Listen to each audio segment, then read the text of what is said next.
Hello, everybody. It's me, Mayo Hosco, and there's a lot of small things that I want to talk about. If there's a demand for it, and so have, I was what I've been thinking about some of the streams that I was watching this week, and I've been thinking about some stuff because a lot of people have said things on either their streams or their guests have said some things on their streams, which made me think about some things. And I really like it when I watch something and it gets me to think about something or question something that's going on either in the community, in life, or in the market.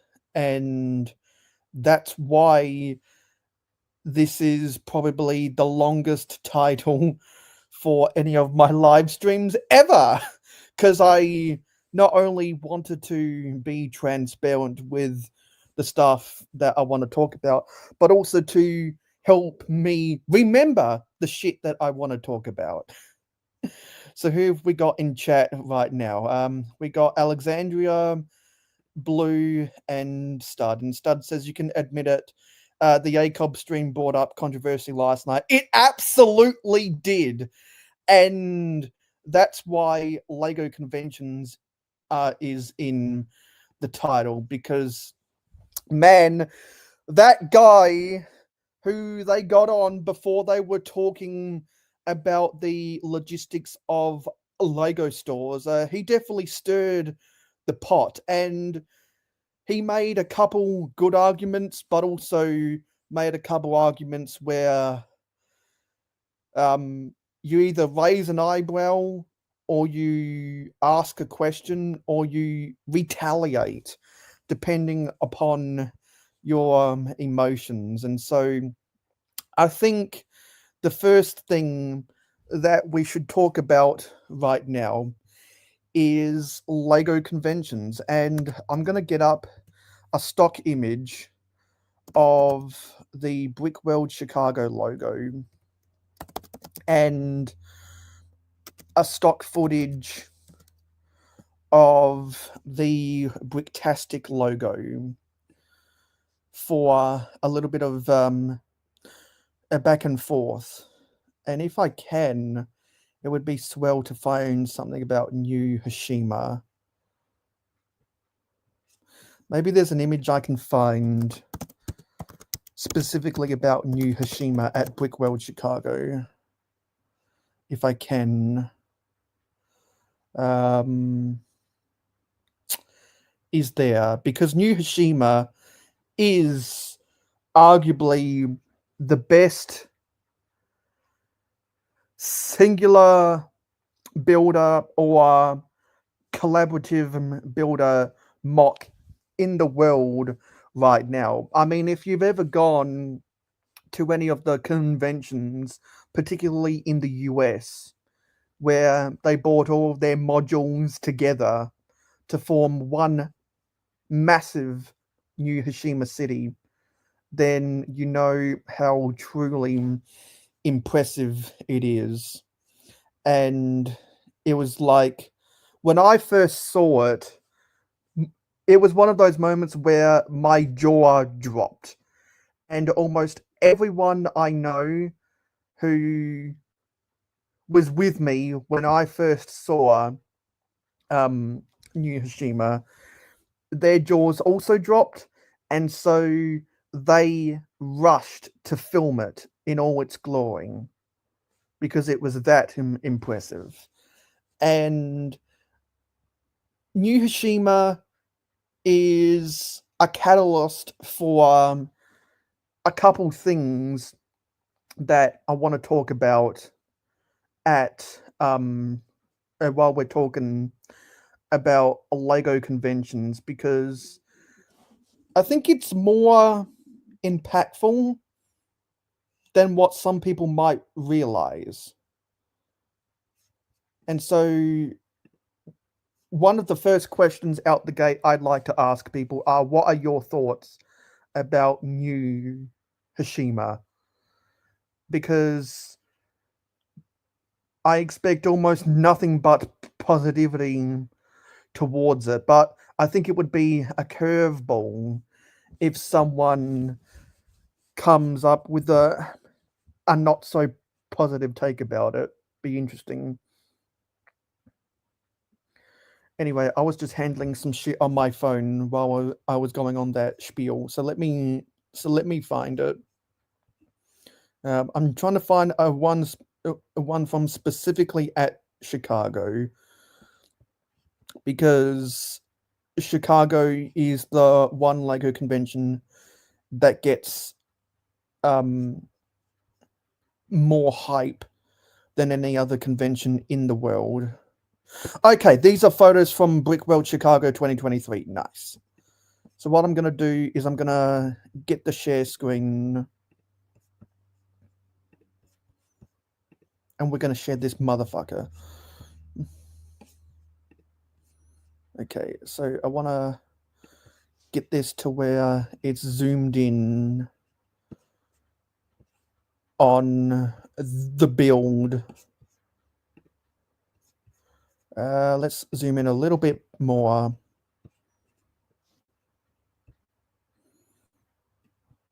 Yeah, let's cut down there. Yeah, there we go.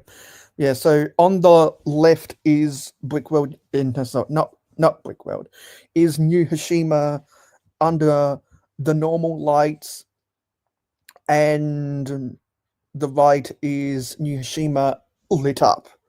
And so yeah, I'll just put that on screen while we wait for more people to come in.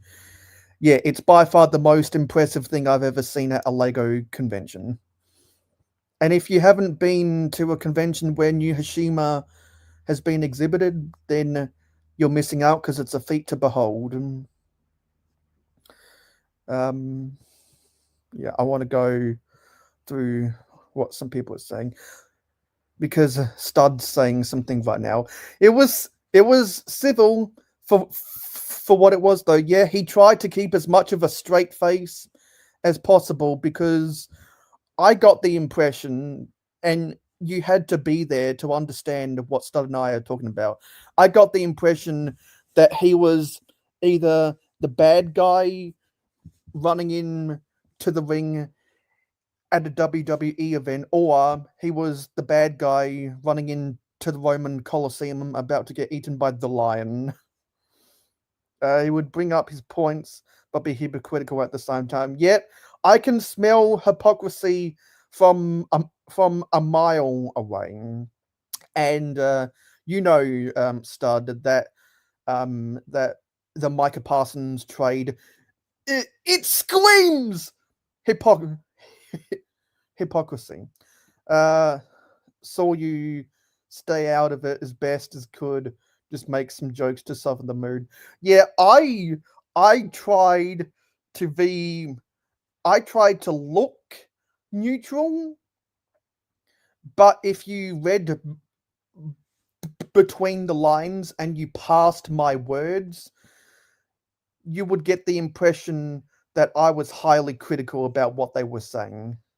Stud says, it's amazing, but I'm a firm believer that once a mock has toured cons for a year, the next year should be a new creation, but that's just me.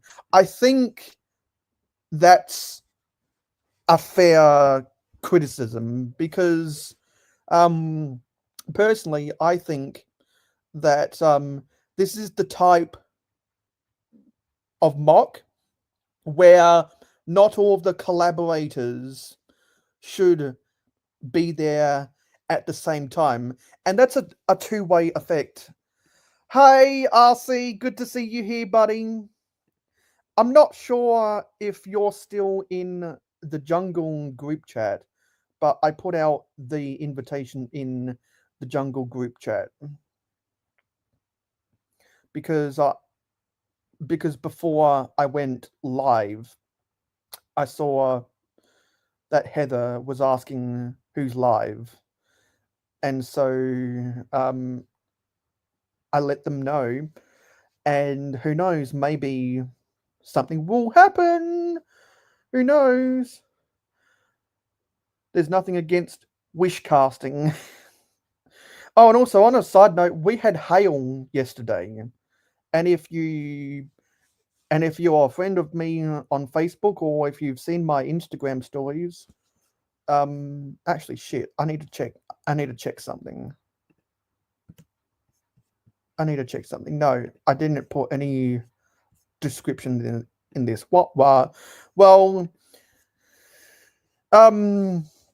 if you go to my homepage, then you should see links for my Facebook and my Instagram. And you'll see Streamlabs putting up links for my Instagram and my Facebook in the comments. The picture I posted about hail, because it's winter here, it's the dregs of winter, where but it's weird, it's the end of winter, but we had a massive hailstorm. Normally we don't get hail in late August, normally we get it in early August, but I don't know what the weather pattern's been like this winter, because we've gotten rain when we shouldn't have gotten rain, and we've gotten sunshine when we shouldn't have gotten sunshine. Because normally we get all the big stuff in the middle of the season, but we got all the big stuff at the bookends of the season instead. So that was weird for me.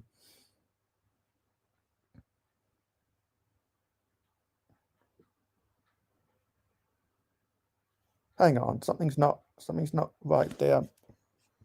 Oh shit. I need to check something on Instagram.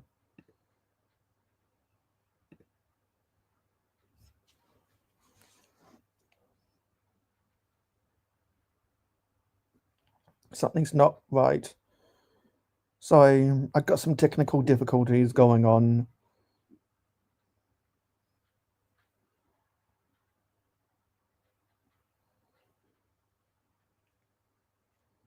Oh, god damn it.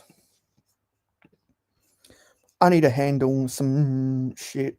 Something didn't go off properly.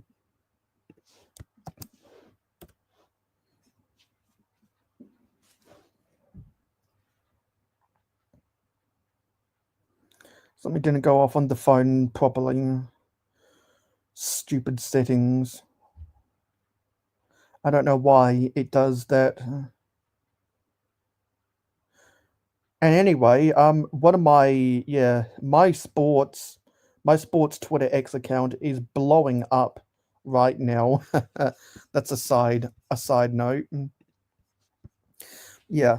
So yeah, I lost my train of thought. Yeah, so what I was saying is that because there are multiple collaborators on this, I think not all of the collaborators should be there at the same time.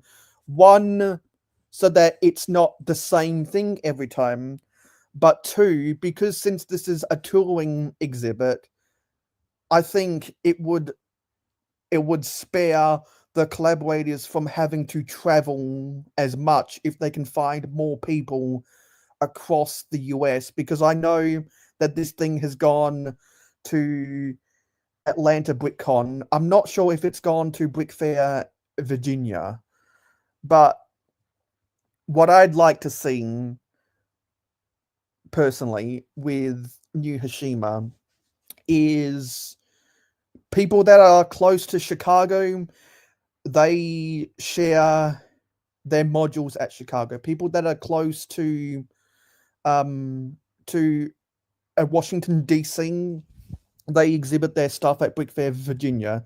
People that are close to Atlanta, they exhibit their stuff in Atlanta. And if you can get some of the collaborators in Texas and Utah, then this touring exhibit could go to Brick Rodeo and Brick Slopes. I'm just saying. Because I'm not sure if they've gone to those conventions yet. From what I've heard, New Hashima is an international is an international collaboration, because when I went to Bricktastic, there was 4 modules of New Hashima at Bricktastic, and it just formed a circle. However, this formed more so the shape of a fidget spinner, if anyone remembers fidget spinners. So just put that shape into perspective. It's an international collaboration, but I think what they should do is they should try to attract some of the different lugs in the west of the US, because I think the majority of collaborators for New Hashima are on the East Coast. I think they should try to get more people to participate out west, because I haven't heard any reports that New Hashima was at Brick Slopes that was last weekend. I haven't heard any reports about that. And I definitely know that Alex Nunes didn't film about it for his video that he thought was the best builds at Brick Slopes. So yeah, I'm just gonna say that. And so this is kind of representative of the scale of Brickworld Chicago, and the fact that Brickworld Chicago is a corporate event. It's a corporate event because it's a networking event. And because it's a networking event, there's a lot of high profile people that go to Brickworld Chicago, and the change in ownership means that the experience has has gotten has has gotten more grandiose since Mark Larson bought the Brickworld franchise. And it's important to realize that all of these conventions are run by franchises. There's the Brick World, the Brick Fair, the Brick Universe, the Brick Expo, and a whole list of other Lego convention franchises. Just like there's all the different con franchise, whether it's Comic-Con, whether it's TwitchCon, whether it's whatever else con, any type of hobby or fandom probably has a con for it. And so when you have a company that manages so many different conventions, the culture is going to be different across the different franchises, but the culture across all of the conventions managed by the same company is going to be the same, and the only difference would be the scale of how big the convention is. Because I remember when Philly Brickfest was the most talked about Lego convention on Lego YouTube. It might not have never had the foot traffic from the general public as what Brickworld Chicago has for almost 20 years now. But in the Lego community, in the mid 2010s, Philly Brickfest was the Lego convention.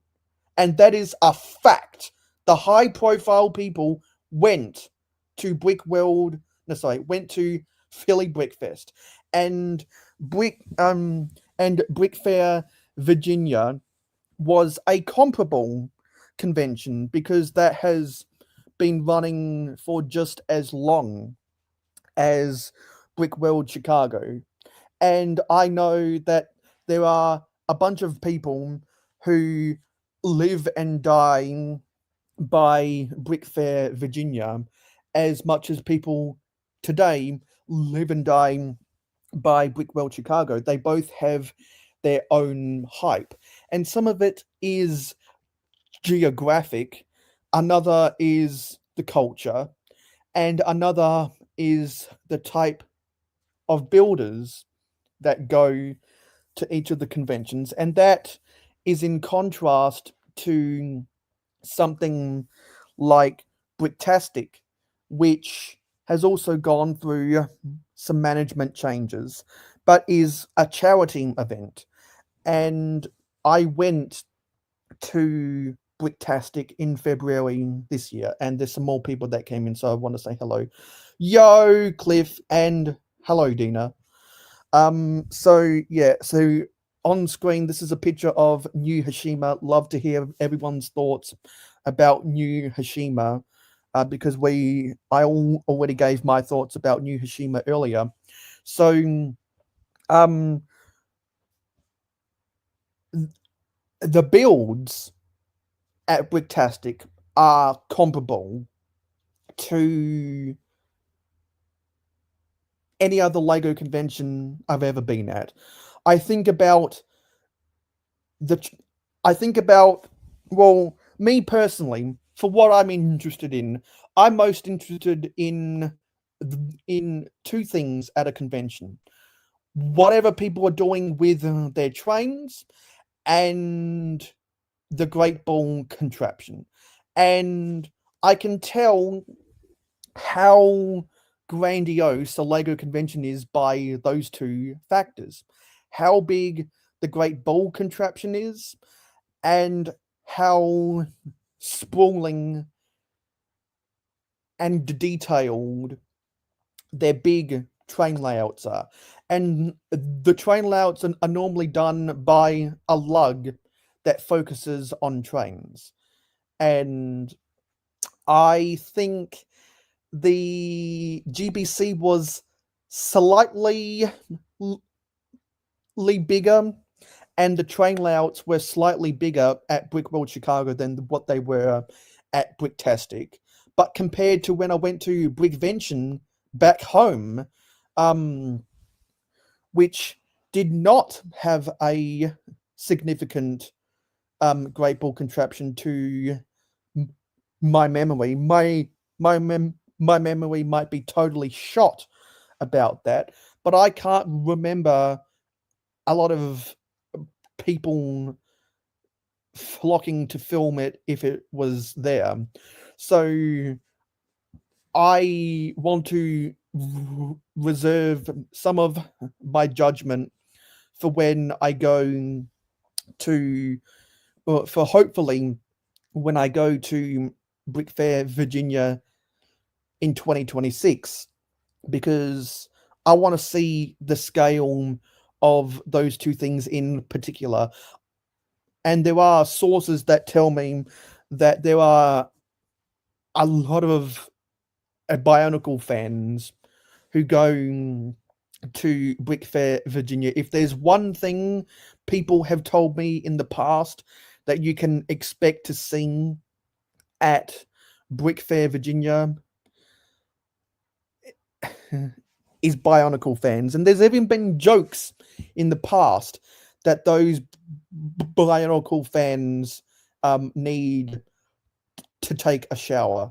I'm just going to say that. That's what I've heard people saying. I haven't made those jokes. I've just heard people making those jokes. So take that for what it is. What are people saying in the comments? What are people saying? I think RC's said some things. And also Stud's been saying some things as well. Yeah, so Stud says it's amazing, but oh yeah, I've read that. What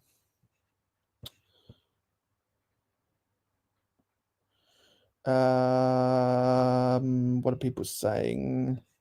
Stud says I would dread fall cleanup time every year, but we get way more foliage in the north. Yeah, we don't have snow in my state, so foliage is as good as ever where I'm at. RC says, lol, haven't been on IG in a while. I need to be more active on there, but it's just so time consuming. Exactly. Stud loves autumn, favorite time of the year, but as a kid meant hand blisters chopping up wood, raking leaves.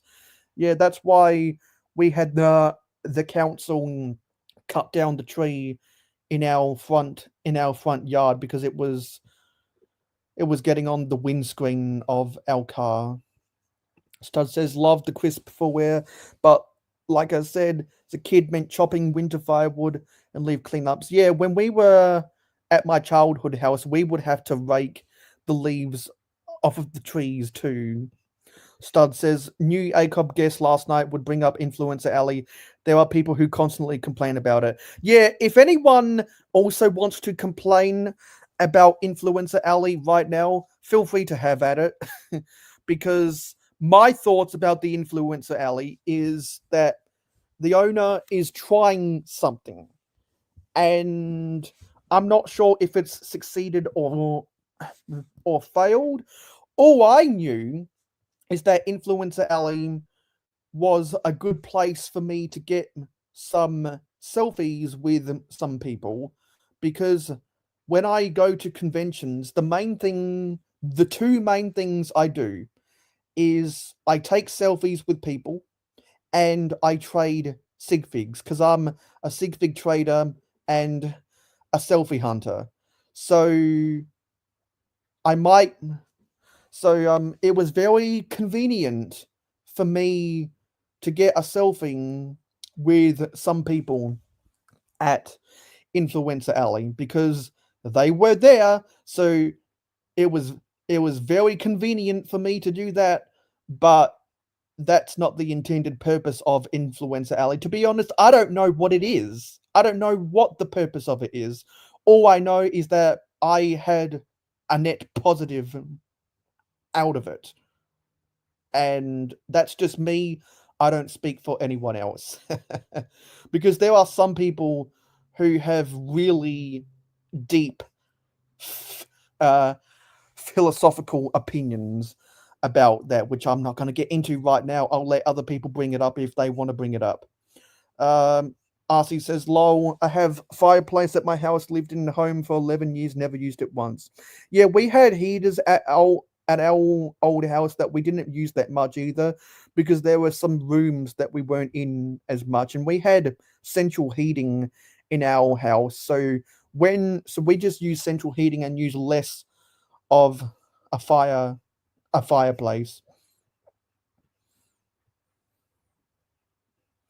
What are other people saying?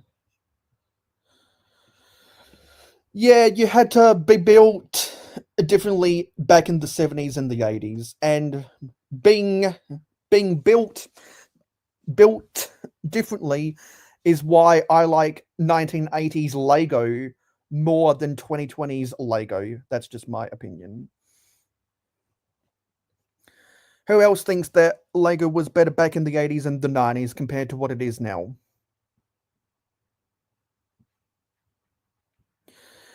RC says actually like seeing city builds at the shows. And my favorite ways to see the city builds at the shows is when they incorporate it into a train layout. Good morning, Contra says just got home, had to go pick up a blue tipper truck part. Oh, nice.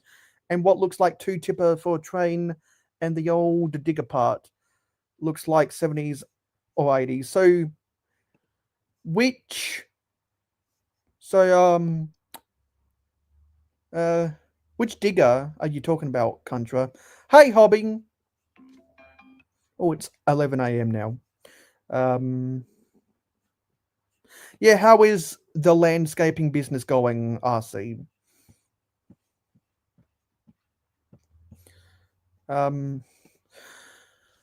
Wishing you well to paint that bicycle frame. Stud says the influencers were always there. He just organized them, but I can see why some people want that room for mocks. Can't make everyone happy. Exactly, because it's like that old Seinfeld quote.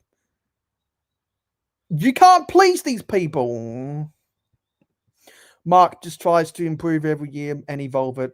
Can't please everyone, unfortunately. Yeah, see, that's what I think a good owner should do. They should always be looking to improve.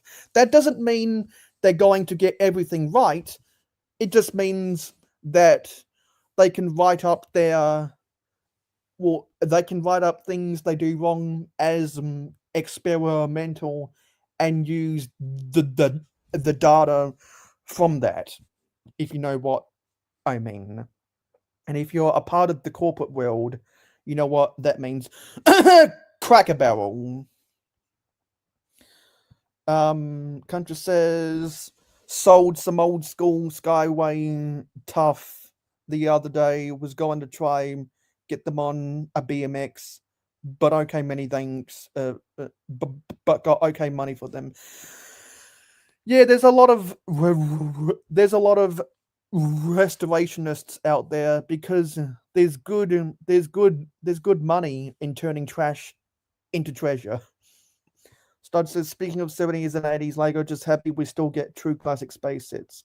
Yes, because you know, that's interesting. I made a comment on one of our Slugger's videos when he was talking about his some of his favorite modern sets, and of course of course 3 of them were, 1, the Eldorado Fortress, 2, the Blacktron Renegade, and 3, the Galaxy Explorer. And for a while, I think after I heard Jane Brick's review the Galaxy Explorer years ago, and he used the term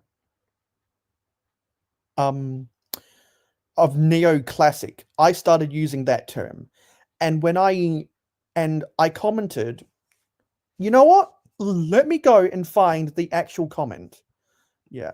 So before I get this off of the share screen, just how impressive is new Hashima? It's so impressive. So impressive. I'm going to go to our Slugger's channel, and he made a video a couple weeks ago called Slugger Hates Modern Lego. Slugger Hates Modern Lego. And I made a comment on that video, and I want to zoom in. I want to zoom into my comment, and I want to zoom into our Slugger's reply to it.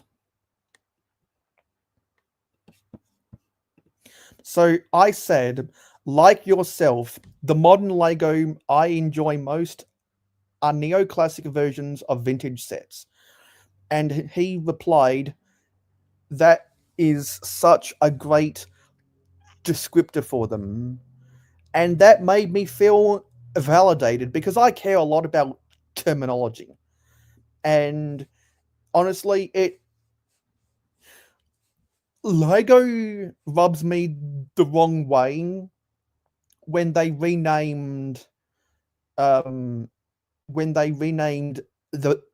basic theme into the creator designer theme, and then they renamed that classic. I don't know why they can't go back to the basic branding, because classic is how a bunch of people refer to vintage Lego.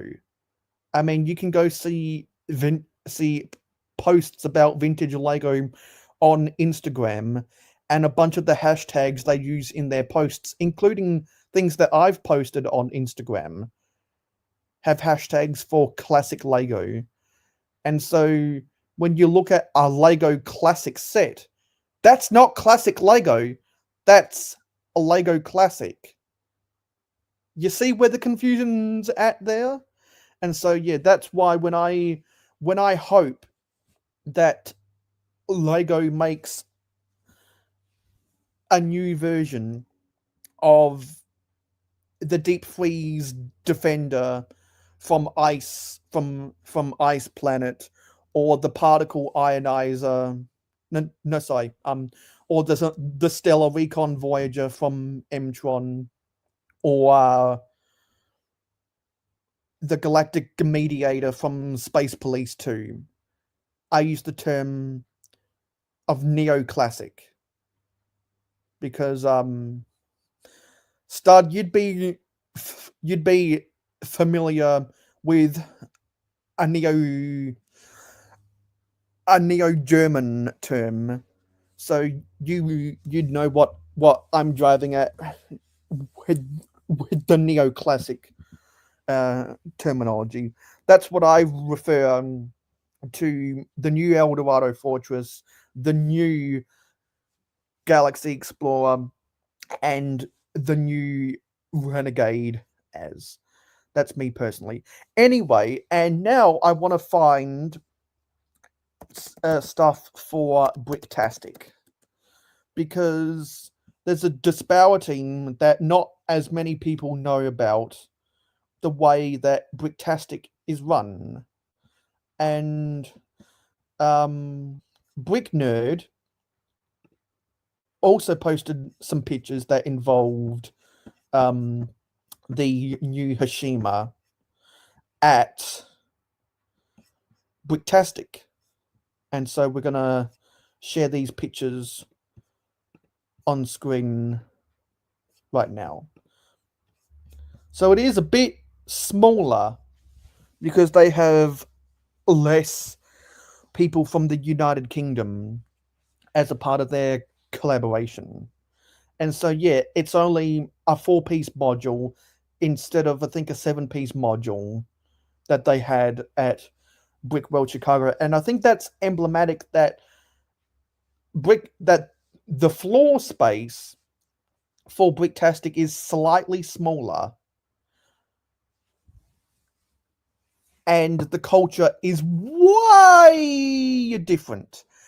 And I heard a criticism that American conventions are so far away from everything else. Like, Brickworld Chicago is in Schaumburg, which is just about the furthest west you can get from Chicago. And Brick Fair, Virginia, is in Chantilly, which is a good half an hour away from Washington, D.C.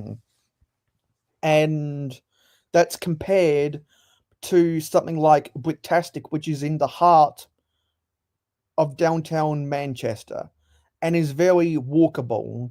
You can easily walk to go get food and stuff within a 5-minute walk.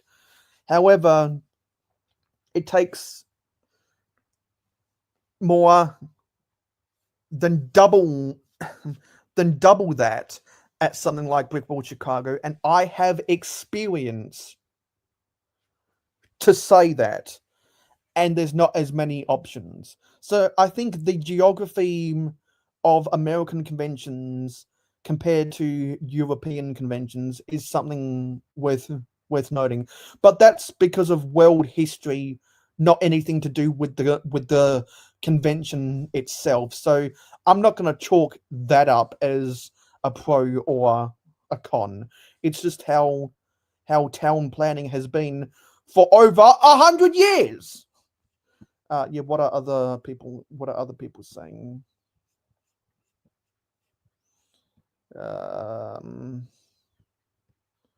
What are people saying? RC says the business is going really well, just scorching hot. Yep, that Floridian and Texas and deep south and southwest summer, it really heats up. Have you had any 100-degree days this year, RC? Country says, need to check online to see what sets they're from. The digger part is red. The yellow part is one-piece hole. Well, the digger from Excavator Digger TV, the digger piece, the bucket piece, that's red.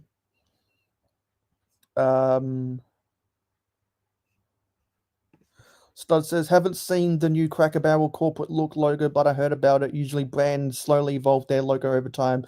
I'm used to that because I was one of the jerks doing it. Yeah. Penguin Zero, formerly Moist Critical, made 2 videos about it.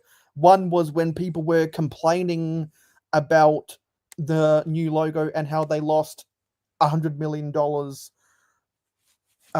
of stock.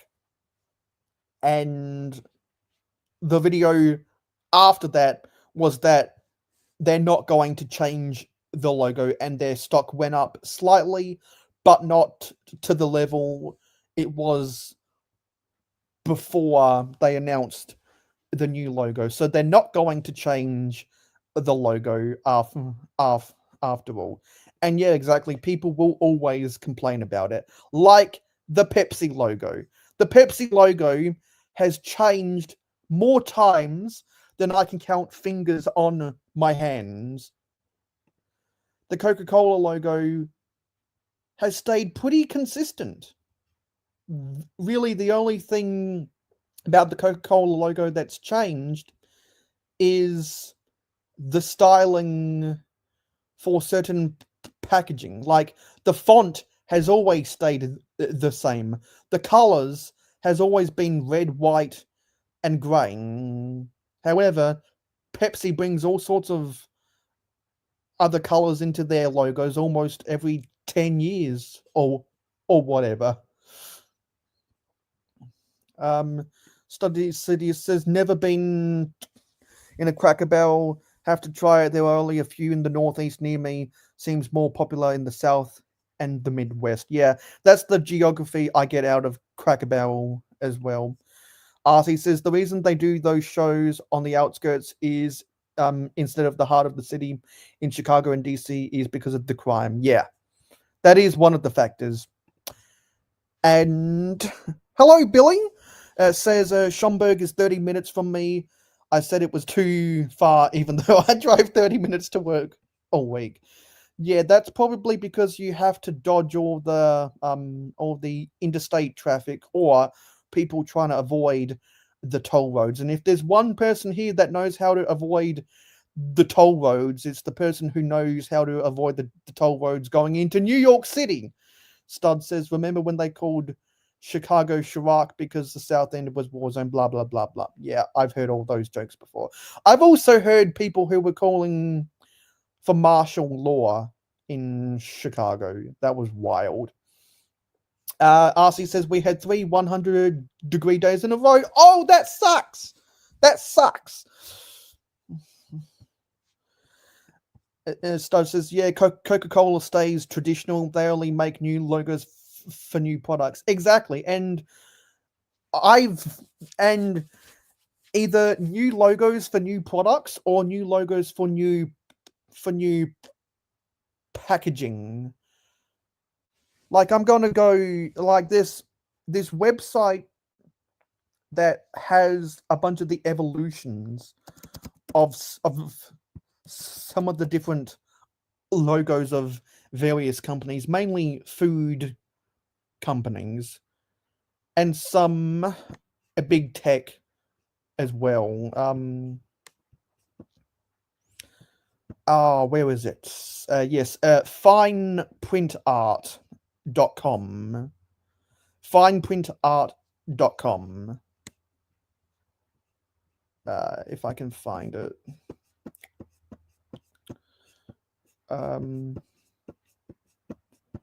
Yeah. So gonna I want to share this because we're just gonna a detour for something very quickly, but this is kind of a let's talk about a whole bunch of things stream. So yeah, those are a whole bunch of different Coca-Cola logos. The only time they ever changed the font was for New Coke in the 80s. But you see how the Coca-Cola logo has stayed consistent. Most of it has either been inside of a circle or inside of a square. It's always had that same font. Sometimes they've included the bottle in the logo, other times they haven't. Compared to, let me find let me find the Pepsi equivalent from fineartprint.com. Because personally, I really like the the previous Pepsi logo. I like it more than the new one. But without doubt, my favorite one was when I was of the generation of a Crystal Pepsi. That was my favorite Pepsi logo. Was when they was when they introduced Crystal Pepsi. Contra says been working on some mashup stencil art design with the Coca-Cola logo. Oh, nice. You know, I want to do something with Coca-Cola and Mountain Dew in my city. I want to create some signage and a bottling plant. I actually got that idea from someone. So you can see how drastic the evolution of the Pepsi logo has been. They can't make up their minds. Their font is all over the place. Sometimes it's straight on, sometimes it's at a slight angle, sometimes it's completely in a different plane of sight, sometimes it's square, sometimes it's round, sometimes it's a circle inside of a square. Like, PepsiCo has never been able to keep it as consistent as what Coca-Cola has. And I know there's even more. This is just what fineartprint.com shows. Yeah, so it's like, and you know what? For the hell of it, we're going to look at how the Lego logo has changed as well, because I'm sure that would be on fineartprint.com. Lego logo. Let's see if there's something on fineartprint.com. Fine Art Print. Let's see if they have something for Lego.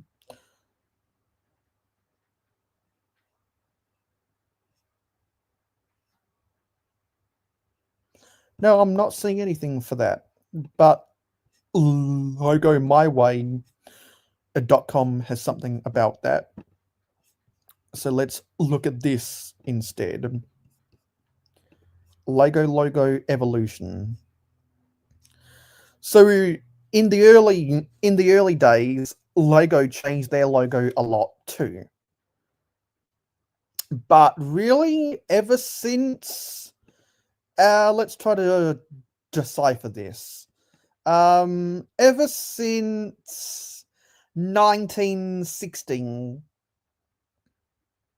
which was 2 years after they patented the standard brick we all know now, which was the next evolution after the automatic binding bricks that started in I think 1943.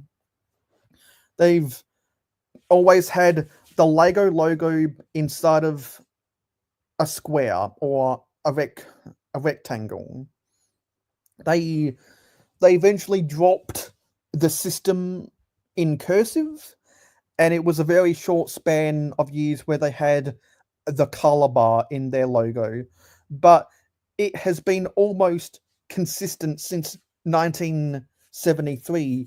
The only thing they changed since then was in 1998 when they made the color of the red slightly brighter, and they made the bubble font slightly more straighter. But yeah, in the early days, the Lego logo was highly inconsistent. But when Lego was under the control of Godred Kirk Christensen, it's been he kept it really consistent, and under the control of Kjeld Kirk Christensen, the logo hasn't changed at all. Hello, Skywin. Good to see you here, buddy.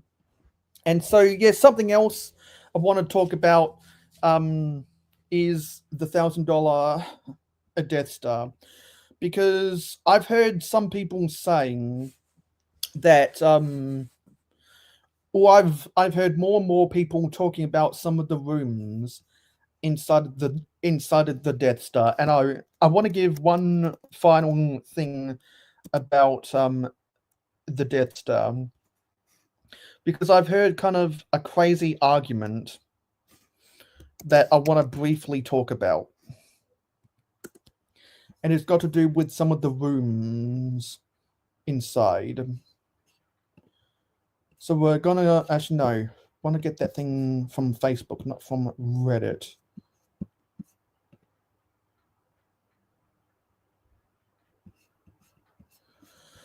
Now that's the thing from Screen Rant. We don't want the one from Screen Rant.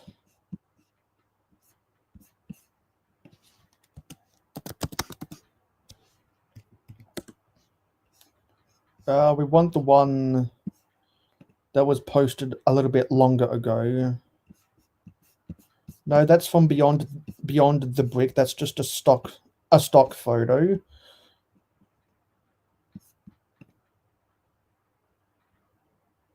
Yeah, this is the one by Dis Collectibles. By Dis Collectibles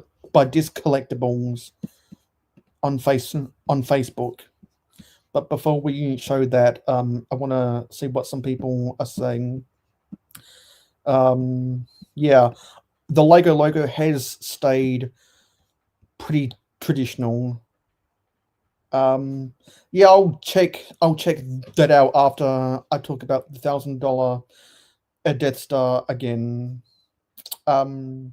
Because people will talk about the $1,000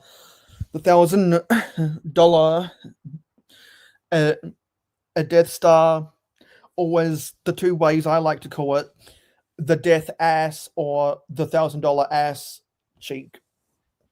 Because contrary to what some people have been talking about, I believe there is a rounded back to it. I don't know where people got the impression that there's no rounding at the back of it. Because why wouldn't it have a rounded back to it? People are saying, "Oh, it's just a slice of the Death Star." Actually, it's more like a third of the Death Star, because with the rounded techniques they had, how could they not have a simulation of the sphere at the back? I don't think it's a pancake shape. I think it's more the shape of a butt cheek from the rumors that I've been hearing, until we actually get a picture of the back of the set. I'm of the opinion that it's not a pancake shape. It's more of a dome shape. That's my opinion. From what I can see from the pictures, I can see more of the forest through the trees than what some people are seeing.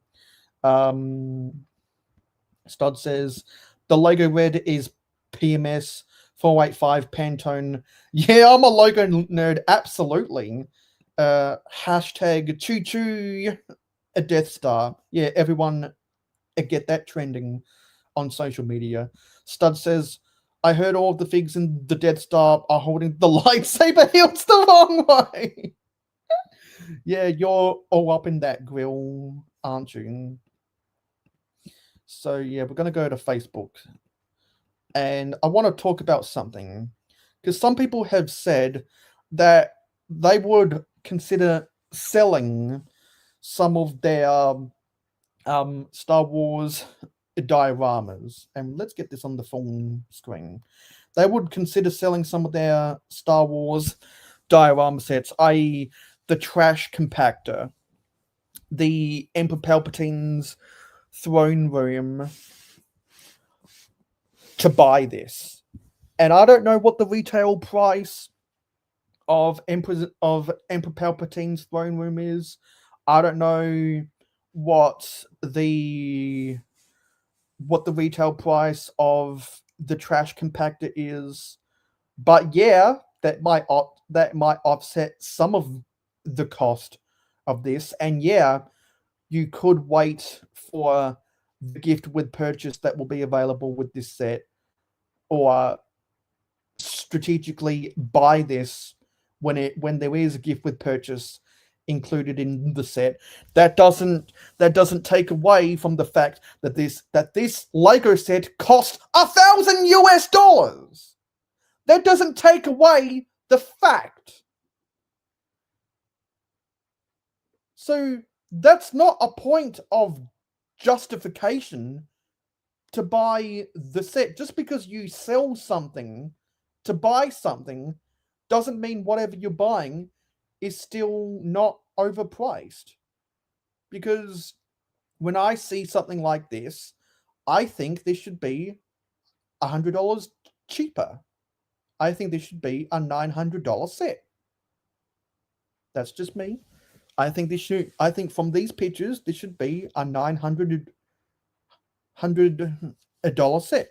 If Lego set the standard for the value with the Millennium Falcon being $800 and the AT-AT being $850, when you take those sizes into account, I think something like this should be a $900 set. That's me. Exactly. Only the best is good enough, except for the bad market research, except for the website that always crashes, except for them constantly moving their own goalposts. Everything else outside of that, they're doing pretty all right. Not. That's right, Skyrim. Not. Anyway, so I just wanted to talk about some of those straw man arguments I heard. And also, someone else raised a good point. Why isn't there a representation of the trench run on this set? Not even a micro scale representation of an X-wing, and a micro scale representation of some TIE fighters just scaling a small little trench on the exterior of that.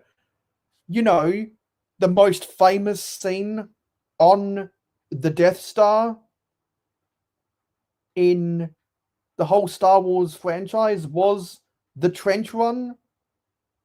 Some people might say,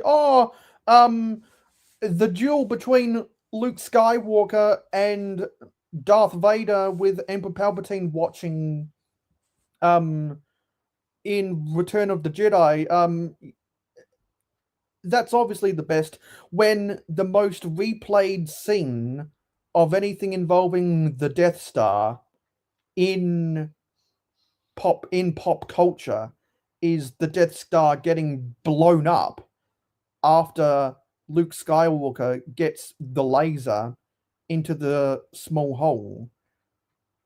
I'd say the most, me personally, as someone who's only ever watched Star Wars A New Hope, and someone who has heard people talk about Star Wars and Lego Star Wars for almost a decade now, in my opinion, the most cinematic thing in the whole of the Star Wars universe is the Death Star blowing up at the end of A New Hope. And they couldn't even include a little representation of the trench run in this. Whoever said that, props to you saying that, because now that's just one more thing I can complain about this set.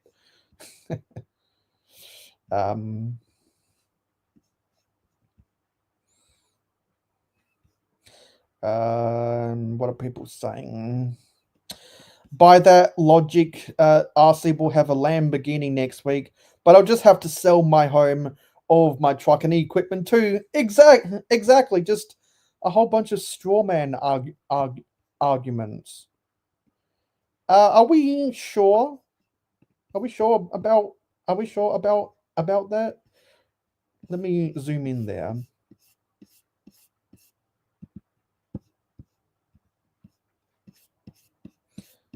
Why can't I zoom in more? That's not gonna let me. You make a good point there. I didn't see that earlier. Yeah, that's a good point. Okay, yeah. Because what's confusing is that they show the outside of the Death Star, and this picture here makes it look like it's slightly more round. But then, yeah, you do cut to this, and there is no backing. So that's something else I will complain about. You guys have better eyeballs than me sometimes. Yeah, you should trademark that phrase. You should use that in all of your ASA videos. Yeah, exactly. More justification why I think this should be a $900 set, not $1,000 set. Oh, that's one of the most hotly contested things about this set. Because now, after people have seen images about this for a while now, I'm seeing more love for the 2005 Revenge of the Sith a Death Star 2 set than ever before. You should make that joke in your next ASA video, Skywin.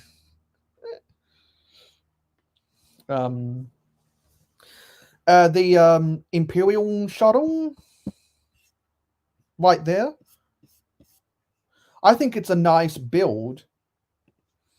I just think that its composition tries to make that room look bigger than what it actually is. Yeah. So those are some things I wanted to talk about with the $1,000 Death Star. And that's kind of a lead in to with the whole prices. Is some people might know that a couple of brickheads coined the term full price Jones. They coined the term full price Jones. And me being the brilliant person I am, I decided to make an alternate YouTube channel called Full Price Jones. And so we're going to go to my channel. There's got to be a way to zoom in here. Actually, yeah, if I click on, no, it's not that. Yeah, so I created an alternate channel called Full Price Jones. Hello, Zelda.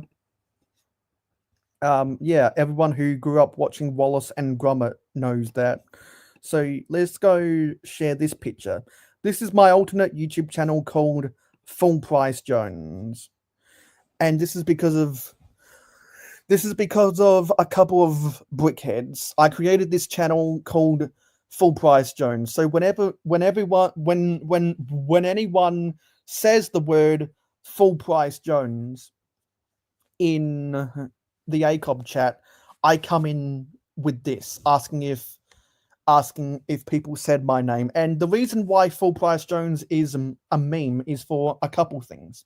One, it's to complain about the expensive prices of Lego sets.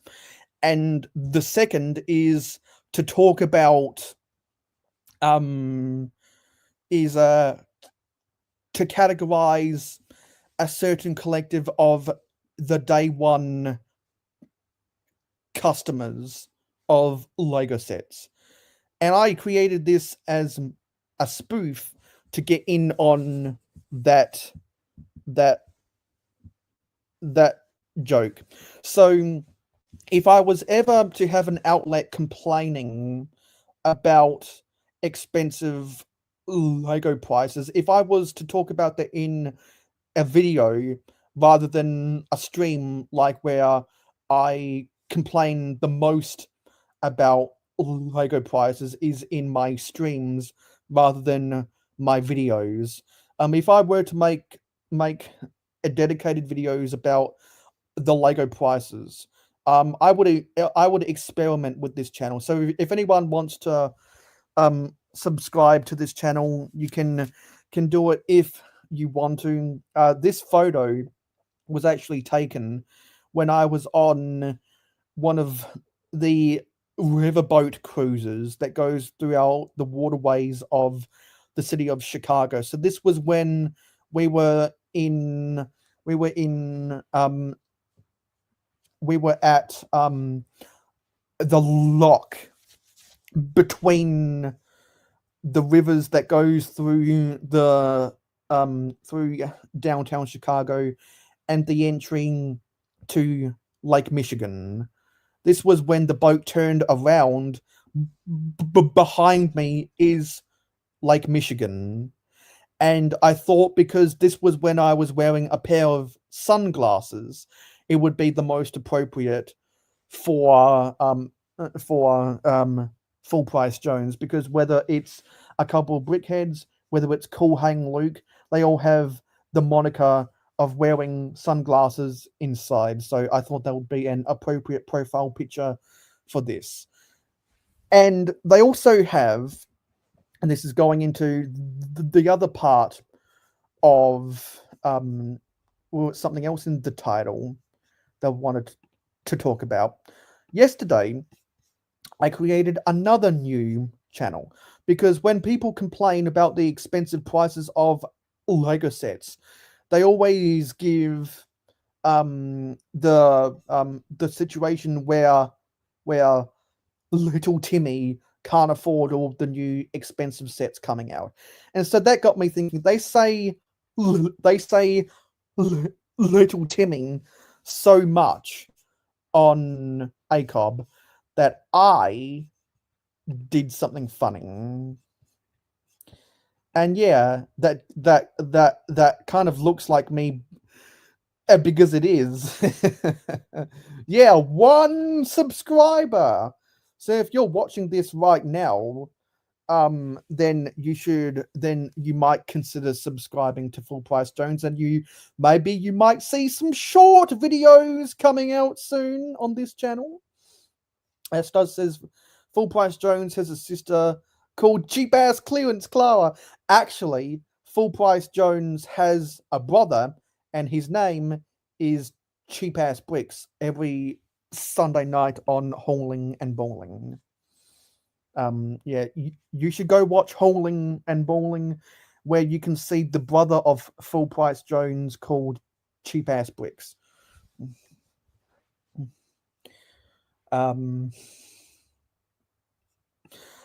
You know what? I'm gonna count something very quickly after I do this. Yeah, so we're gonna stop sharing that, and I created this new channel. Little Timmy.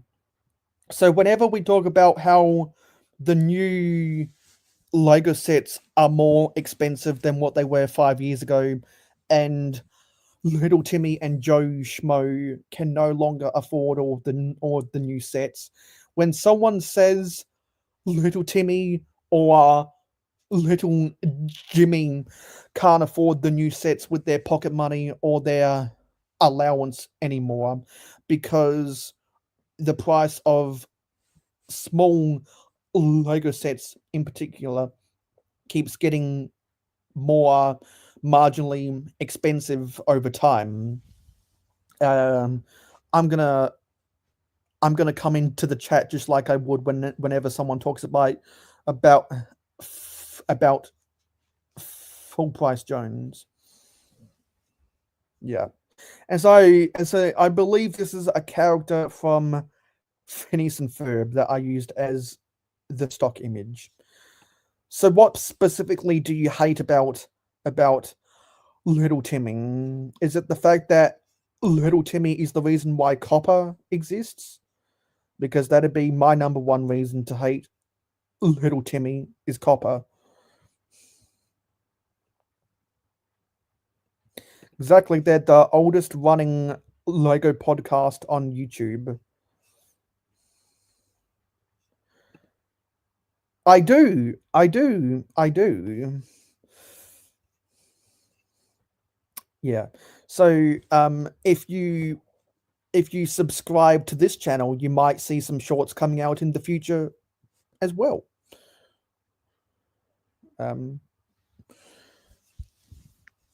I might in the future if I remember. That's funny. Okay. Yeah, so I just wanted to talk about that briefly. So whenever you guys use the example of Little Timmy in chats in the future, and I'm there, you might see this guy pop up. Anyway, that's enough out of that. And so now I want to check something. Let's put me back on solo view. Yeah, they used to say Johnny, now it's Timmy. And there is a Johnny and a Timmy in the Lego community. In fact, there's a couple of Johnnings, and I know there's one Timmy, and you might know who they are if you watch enough people's live streams. So I'm going to give a count of all the YouTube channels in my ownership. So 1, 2, 3, 4, 5, 6, 7, 8, 9, 10. I've got 10 channels under my control, and 1, 2, 3, 4 of them are troll accounts. One is my main. One is because of a glitch, and two are ones I consistently upload on. One is one that I inconsistently upload on, and another one was for the sole purpose of trying to divide my algorithm. Exactly. You like potatoes. Timmy likes bananas. I like eggs. Some people like ice cream. What are some of the other foodie stuff in the Lego community I can think of? I can't think of anything right now, but I'm sure they'll come to me soon. Stud says, I'm a Johnny. I'm a Johnny, actually John with no H. It's short for Jonathan, but with an H. It's just John. My mum used to get angry about that. Yeah, I get angry at a similar thing. Is that well, if you're friends with me on Facebook, you might know that there's no S at the end of my name, and almost every single person ever that has ever documented my name tries to put an S on the end because it's more common with the S on the end than without the S on the end. Yeah. It's kind of like how it's more common to have H in the name John than without the H in John, because sometimes that it's like the European spelling for Yon, and if you replace the O with an A, it's Yan. Anyway, yeah. So what was some of the other stuff? Yeah, and also this is kind of a project that I wanna get into for the rest of the year. Is I wanna get I wanna get into remembering the past, remembering the history of Lego YouTube. Every time I can remember on my streams, I want to issue a challenge, and I'm going to create a note on my notes app right now, and I'm gonna title it "Forgotten Lego YouTubers." So, quick fire. What are some Lego YouTubers that aren't active anymore that you guys think the community has forgotten about? Because I guarantee any time someone throws up a name, I could probably have 2 or 3 names. So, quick, rapid fire, everyone in the chat right now, what are some Lego YouTubers that aren't as active anymore who you think people have forgotten about? I'll wait.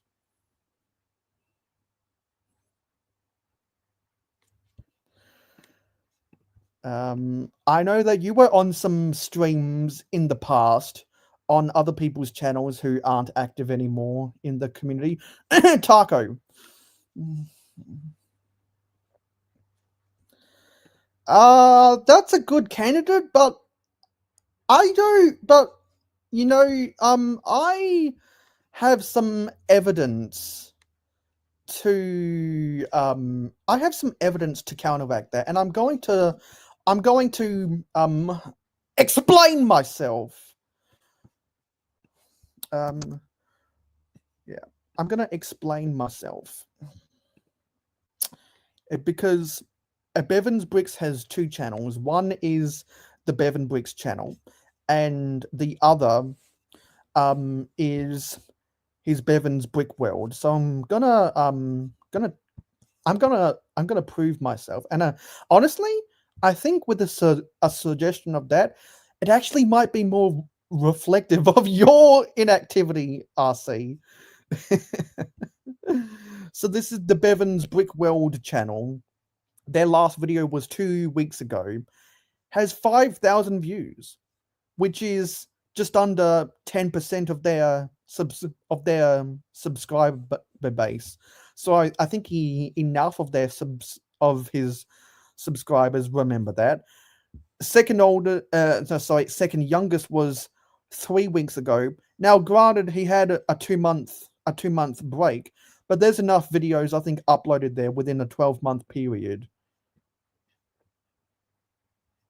So I wouldn't classify him as a forgotten YouTuber, to be honest, and I will come out with evidence to counteract anything that I don't agree with. Yes, Brick Queen, that's a candidate that's going on the list. Brick Queen, that's going on the list for sure. Hey Owen, is there any Lego YouTubers that you think the community has forgotten about?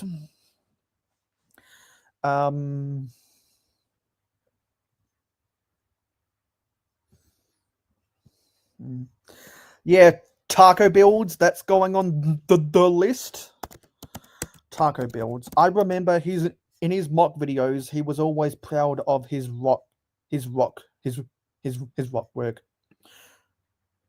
Oh, that's an interesting one because he hasn't been active in forever, but he does have a legacy for a lot of bad reasons. So I'm on the fence about that. I'm going to let people in the chat decide right now. I'm going to go to my channel. and I'm going to go to my stream. And thank you for 10 likes, everybody. If you haven't hit that like button yet, please make sure to do so right now. So I'm going to ask the question. Did you forget about Doc Sampson? The three choices will be yes, no, or who is he? I'm going to start this poll right now.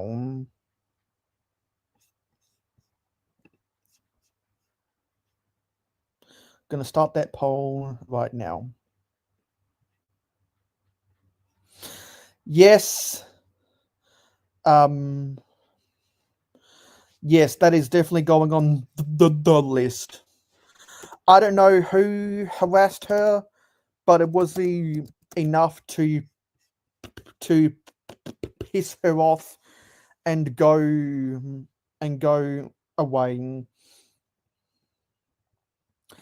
I wouldn't say that, to be honest, because I know that Kevin Hinkle is in the minds of a lot of people, because people remember his artwork. I think he still does artwork.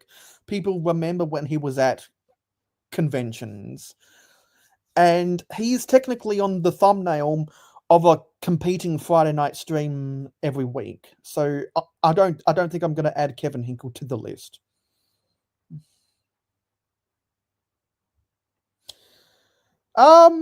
I wouldn't say that either, because Sans uploaded recently, and I don't think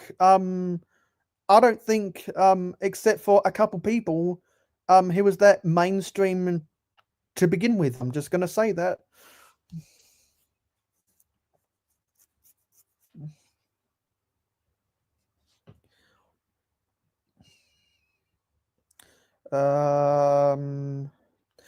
Yeah, I haven't heard that name in forever, so that is absolutely going on the list.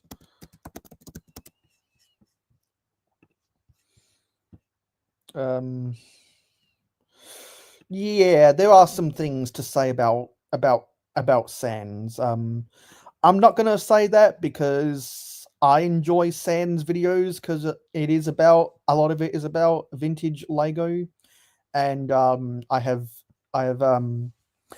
selfies with Sans from Brickworld Chicago.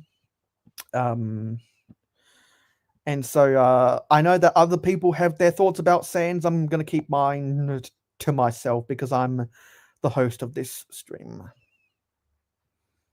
That I'm not going to stop people from echoing their opinions about people. I remember you, and you were my former co-host, so you're not going on this list at all.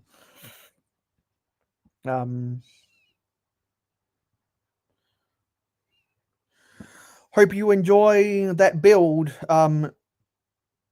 We are where, you know, Owen, when we do our streams, it's normally because we're trying to accomplish something, and so the best form of engagement within any live stream chat is to talk about what everyone else is talking about, because that's when we have the most fun on streams together.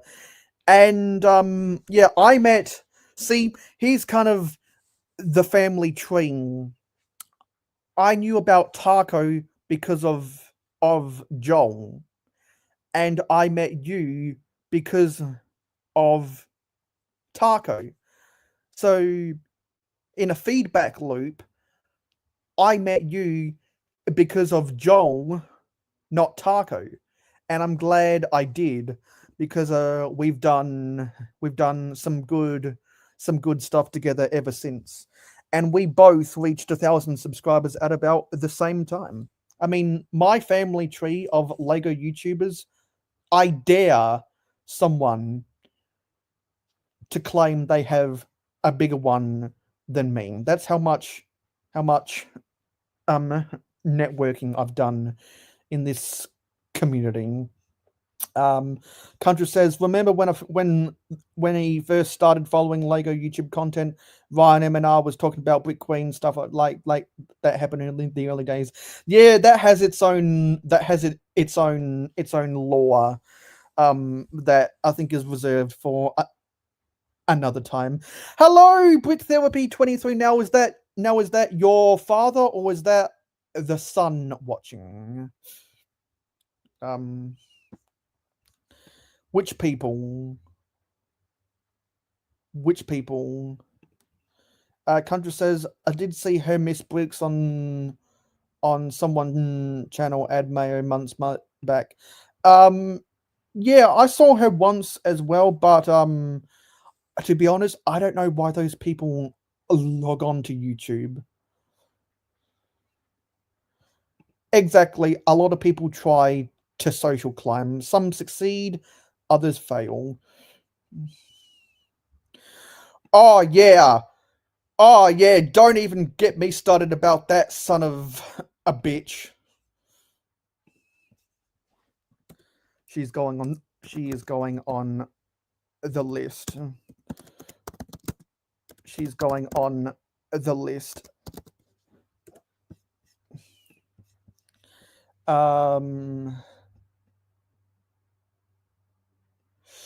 Yeah, I've heard rumors like that before as well.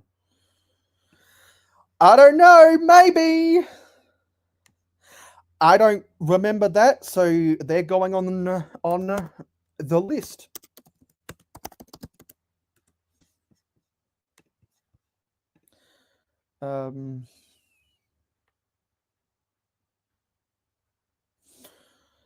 Yeah, to be honest, I know a lot of rumors that people have about you because of that one backstage after an older Macro Brick stream.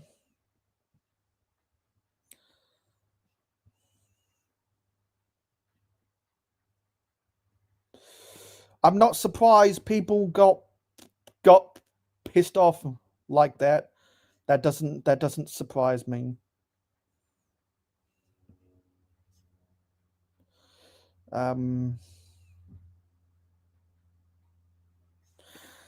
Exactly.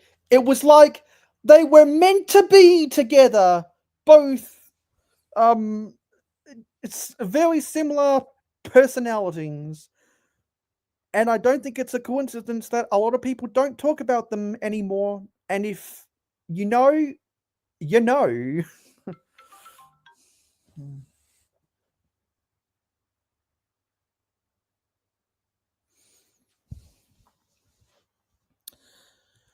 Yup, blocked for no reason.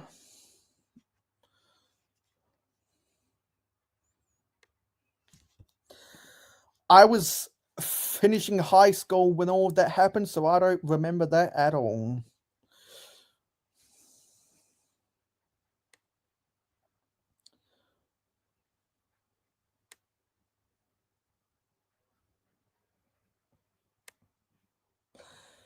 Anyone else got any good names? Because I'm gonna go through these names, and I'm gonna say some names, and you can put up, and you can let me know if you haven't heard of them before. So, because I can go back to 15 years ago if I really want to. I'm going to add The Brick Show. I'm going to add Friction Pin. I'm going to add VDOS JCOI.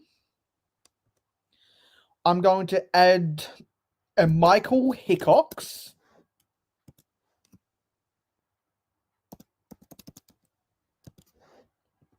So how many did you guys add? 1, 2, 3, 4, 5, 6. So you guys added 6. I've added 4. I'm going to name Yankee Brick Picker. That's 5. And who else am I going to add? I'm going to add 3 brick friends. So you guys named 6. I just named 6. What are other people saying? You know what? We're actually going to I'm gonna do something here, but actually I'm going to see you know what? No, when we end this stream, I'm gonna go and check back at the poll. I'm gonna share the screen of my notes app, and I'm gonna zoom in if I can. No, I can't. There's got to be a way I can zoom in on this shit.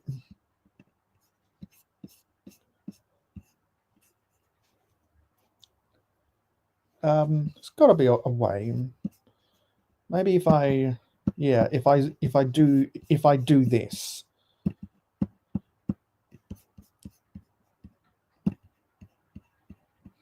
If I do this. Yeah. So on the list of forgotten LEGO YouTubers, right now we've got Brick Queen, Taco Builds, Miss Bricks, Andy Bricks, The Plastic Architect, Stonewall Bricks, Brick Show, Friction Pin Video, SJCOI, Michael Hickox, Yankee Brick Picker, and 3 Brick Friends. Is there any other LEGO YouTubers you think people have forgotten about?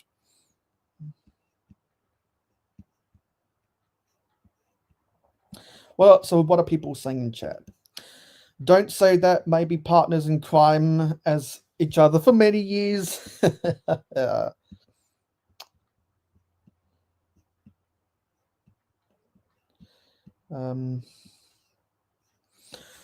Yeah, and the BFAB might be a forgotten YouTuber soon. Bless your heart, Skywin, because if you've been around for long enough, like what I have, you'll get into some drama eventually.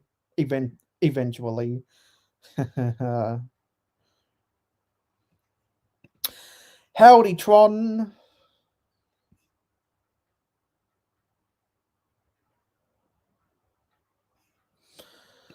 Yeah, I'm on the fence about that, but I think I might add him to the list.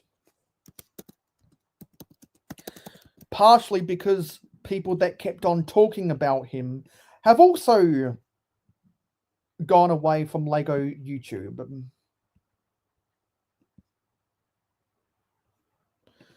Well, that definitely perked up my interest now.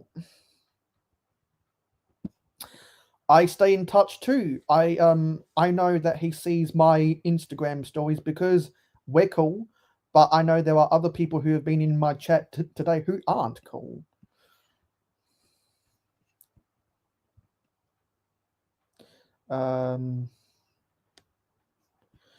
Yeah, well, as long as I see you in my chat, Tron, I won't forget about you. Maybe that's because you don't spend more than an hour on YouTube per day like what I do. I spend a crazy amount of time on YouTube per day. Exactly, he's prioritized his work-life balance.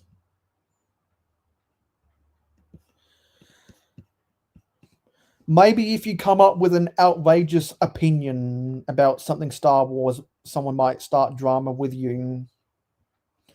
Because, as you say, people who hate Star Wars the most are Star Wars fans. Is that a Lego YouTuber, Owen?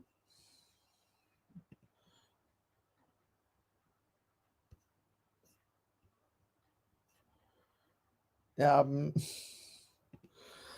honestly, I kind of do wait for drama within the community, and to the point where I see what people say and do, and I predict in the future they'll start drama.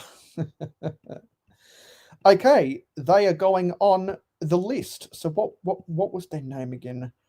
Popular MMOS. Popular MMOS.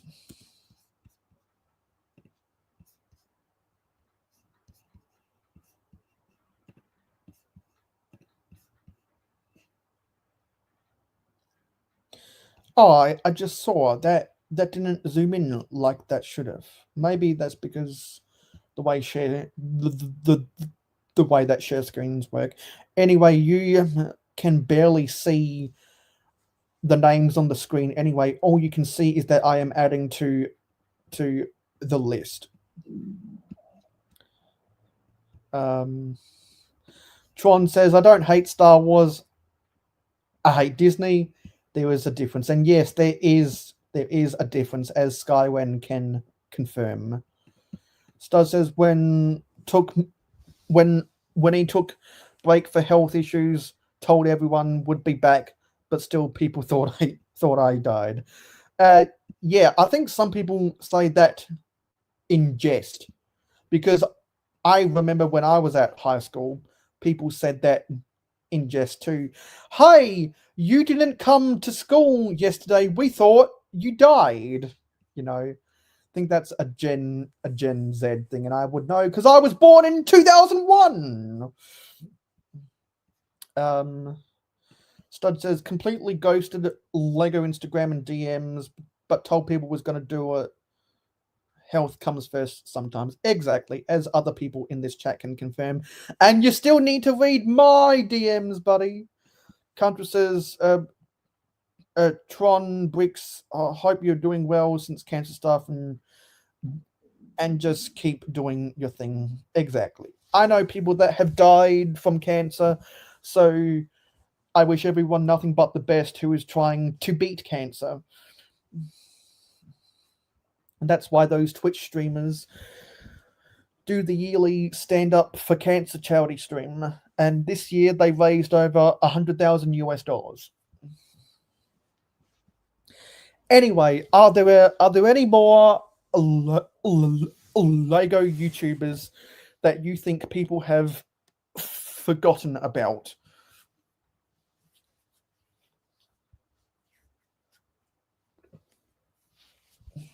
Because every time someone names a name, I'm going to name a name as well. So we got the name of popular MMOS.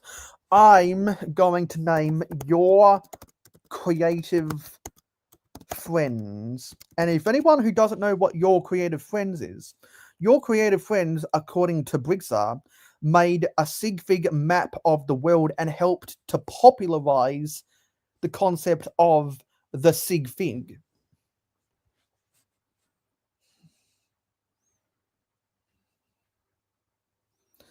So we need more names. We're after names to finish this stream. And while I wait for people's names, I'm going to go on to the Lego website, see if there's any new sets coming out, and also go to the Brick Fan to see if there's any news that isn't just ideas submissions getting 10,000 votes and Amazon sales. So I'll wait for the chat to come back in the spring. So go and name names of who you think have been forgotten in the community. So Lego Gremlins Ideas Gizmo officially announced I don't care about Gremlins at all. I know people will be excited about this, so what do you guys think about it? Gremlins set. It says Lego officially revealed blah blah blah, releasing 1st of October, pre-ordered today. Over 1,100 pieces, will be $110 US. There's Gizmo. I think though he's holding 3D glasses right there. I think those are 3D glasses. Oh, hang on. That's the ice cream splat piece in a trans light blue. I think that's a new color for that piece. Apparently, there's going to be a Lego Star Wars live stream for a new mystery set. Ooh, I wonder what that could be. It'll probably be the $1,000 Death Star. That's my prediction. There's this weird, silly thing about ideas. Some of the submissions for that. Lego answers why Captain Jack Sparrow's pirate ship set 10365 not named Black Pearl. Yeah, what does everyone think about the new not the Black Pearl set? So it says yesterday was the officially was that's a typo, was the official review of the blah blah blah, and one of the main questions about it is why it was not named the Black Pearl. Obviously, it was the given name in the movies, and even the first movie of the franchise was called Pirates of the Caribbean: The Curse of the Black Pearl. But why did Lego not go with that name? Commenting as a response to a question on Instagram, Lego gave a very brief corporate response. The name reflects an internal creative decision by the Lego Group and the Walt Disney Company. The answer doesn't really give an actual explanation of why the set isn't named the Black Pearl, but raises more questions. Does the words Black Pearl have some bad meaning to it? Alan Tran believes this is more on the Disney side of things, similar to what happened with the Lego Star Wars Boba Fett's starship. There's an official response that we can go off to why the Black Pearl is just called Captain Jack Sparrow's pirate ship. It's not much, but in our hearts, we know that the ship will always be the Black Pearl, and I'll refer to it as not the Black Pearl.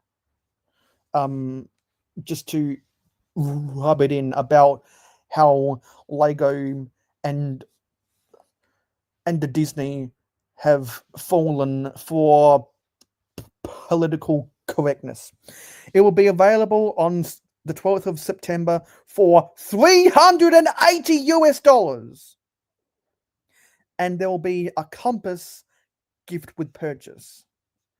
And people have been talking about the new Spider-Man CMF.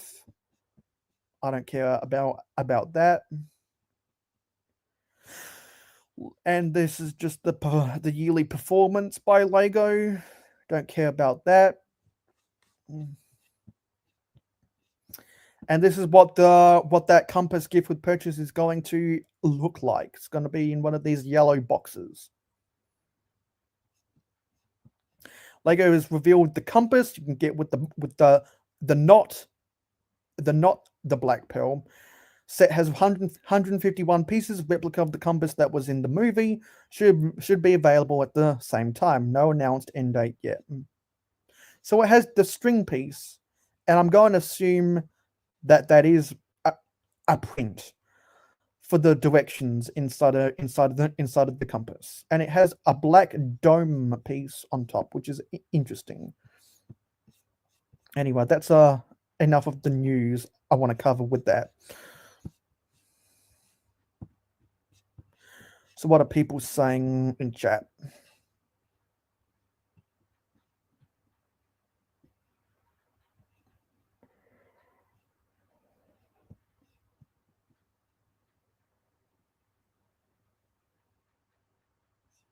Really?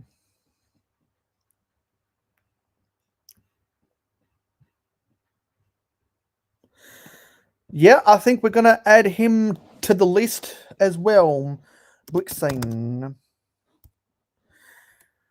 And I'm going to add, and who else am I going to add to the list? I think I'm going to add bricks on the dollar to the list. Bricks on the dollar. Agreed.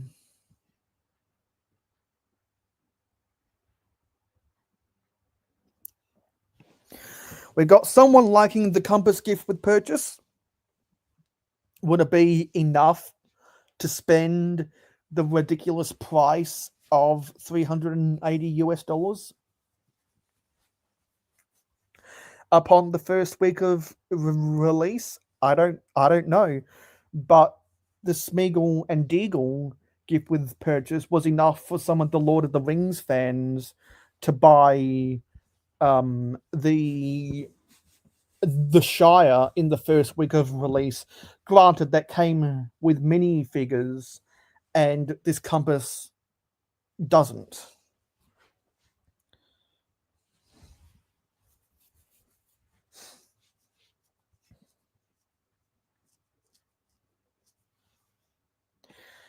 I think it's a good build too.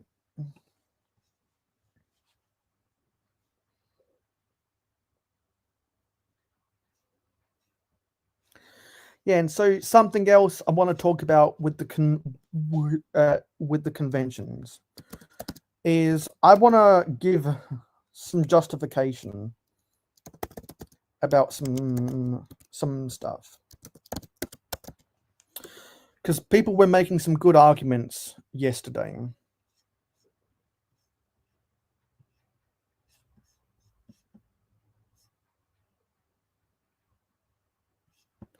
People were making good arguments yesterday. And I'm gonna get the I'm gonna get the logo for Brickworld Chicago.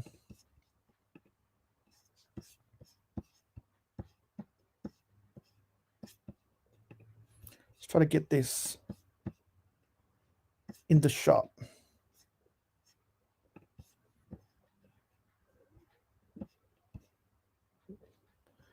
Get this just a little bit more central. There we go. So, if you went to Brickworld Chicago 2025, what did you think about it? If you've been to previous years, if you've been to Chicago in previous years, how did this year compare to previous years?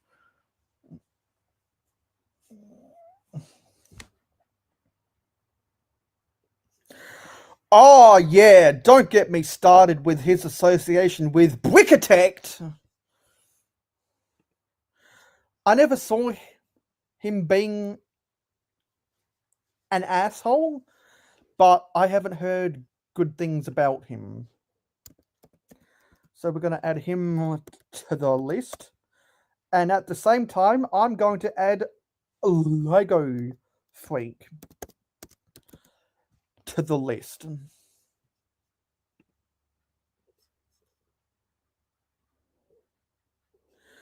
Yeah, so what kind of trouble was he starting back in the day?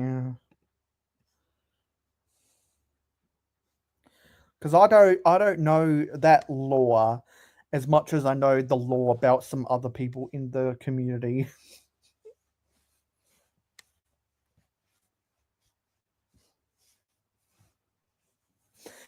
Anyone else know any names of people who you think the community forgot about?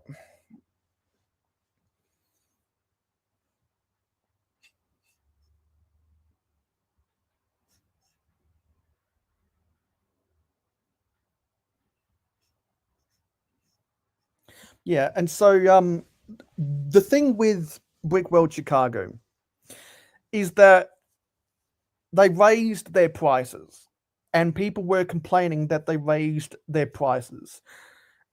And there were people saying that the reason why the prices are now just being raised is because everyone is raising their prices, and the price was the same for a lot of years. And I think that's a fair thing to say. I also think because of supply and demand is another factor. Brickworld Chicago has more hype than ever. More people want to go to it than ever. So if there's a demand for the experience, why not increase the price of the supply? That's what a good business does. That's why Lego can get away with overpricing a bunch of their sets because they know some people will buy it no matter what. So if people want to blame the owners of Brickworld Chicago for raising their prices, take that same energy and criticize Lego for raising their prices at the same time. Keep that same energy, folks. Keep that same energy. And also, um, when you have a convention that is a recognized AFOL networking event, the experience is going to be different than conventions that prioritize the mock builders. And that's not to say that Brickworld Chicago does not accommodate mock builders. They try to accommodate as many people as they can. But as Seinfeld said, you can't please these people. And you're never going to be able to please everybody. You're never going to be able to do that.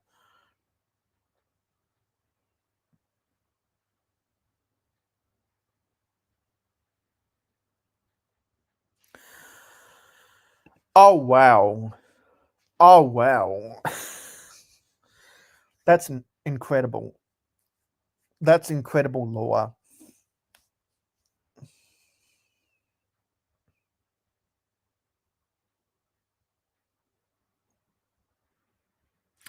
That's incredible.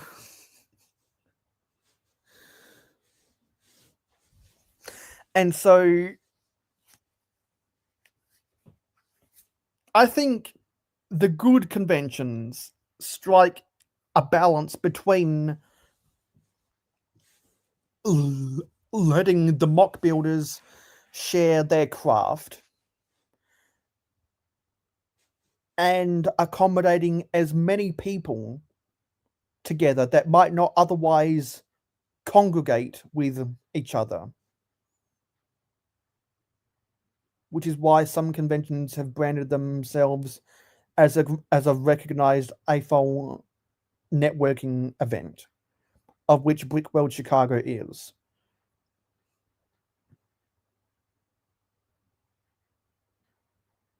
I can't remember if Brickvention in my country branded themselves like that or not.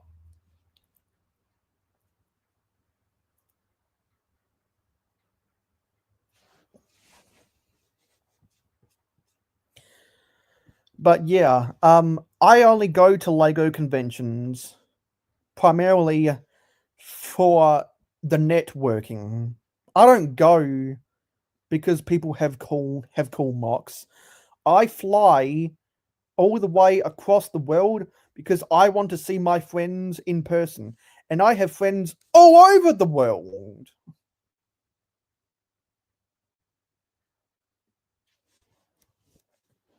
And it's an adventure for me to fly all the way across the world to see them.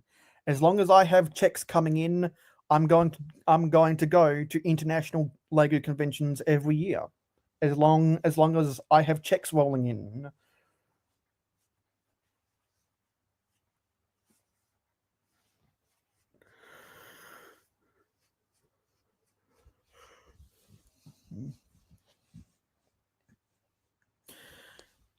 And so there are some conventions which don't attract as many people.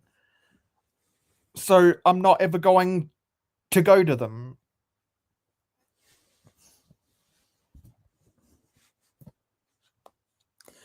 And which is why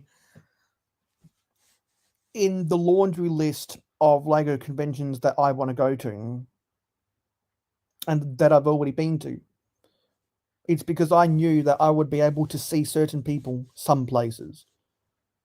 Because they're not as crazy as me to want to fly all the way across the world to see them. I'm young, I'm hip to the jive, I'm trying to take good care of my body so I can still walk as fast as anyone else, if not faster.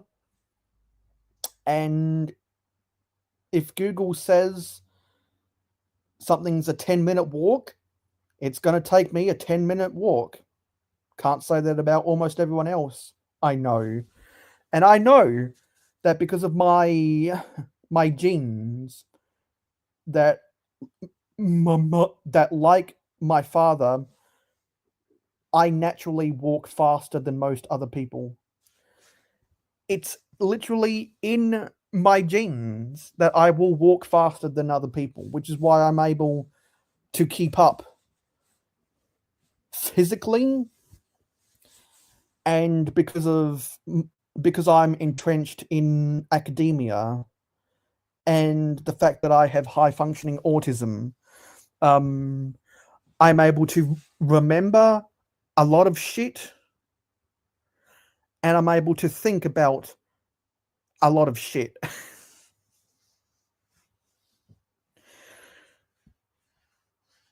And so using those skills together is why I've been able to accomplish a lot of things, like the power of networking, which has helped me get to 1,000 subscribers.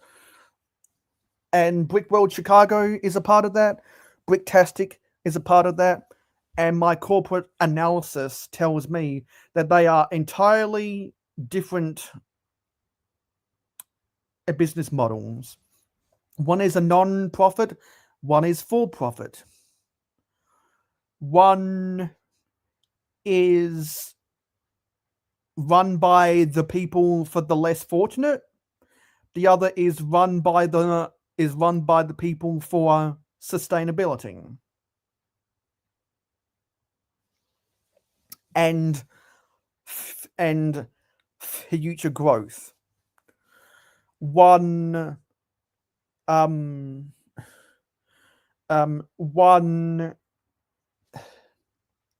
has slightly more real estate than the other. One has slightly more hype than the other. One has slightly more international attendees than the other. One has slightly more public day attendees than the other. One is where you have to pay to exhibit something. The other is where you get free tickets for being an exhibitor. You can connect the dots between all of that if you really want to. And all I'm saying is that the American business model is a lot different from almost everywhere else in the world, because corporate America has corporatized the LEGO conventions, where it is not just to keep things going, it's because it's a viable a business that has room for growth and can expand to be the best in the world if they really want to. So anyway, those are some things that I wanted to ramble about in today's stream. So thank you for watching. It is appreciated. Don't forget to like, comment, share, subscribe, and ring that notification bell. I'll see you on the next live stream, and I'll see you in the next video. Thank you for watching. Goodbye, guys.